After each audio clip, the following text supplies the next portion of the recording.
যে একটু সবাই মিলে বসে চিন্তা ভাবনা করি যে একটা শুধু বিধান ছাড়লো বলে আমরা সবাই মিলে এক বাক্যে বললাম, হুজুর নামাজ কবুল নয়, হুজুর কুরবানি কবুল নয়, আল্লাহ রাজি হবেন না, আল্লাহ সুবহানাহু ওয়া তাআলা এতে খুশি হবেন না, আল্লাহ সারপ্রাইজ দিবেন না, আযাব দিবেন। তাহলে বলুন তো আমরা জীবনে কত আল্লাহর বিধান ছেড়েছি, আল্লাহ রাব্বুল আলামিন কি আমাদের জীবনে রাজি হইবেন?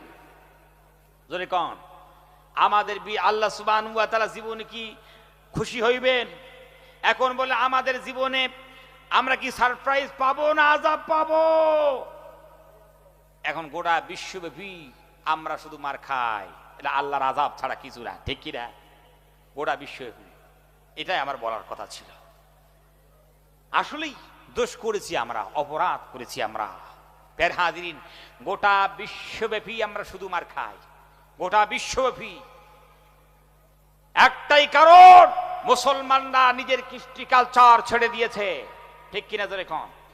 যখন কোন জাতি তার কৃষ্টি কালচার, নিয়ম নীতি, হুকুম আহকাম, কনস্টিটিউশন ছেড়ে দেয়, তখন আর পুরস্কার পায় না, তখন আর সারপ্রাইজ পায় না, তার জায়গায় তখন শুধু শাস্তি পায়। জোরে কোন ঠিক কিনা?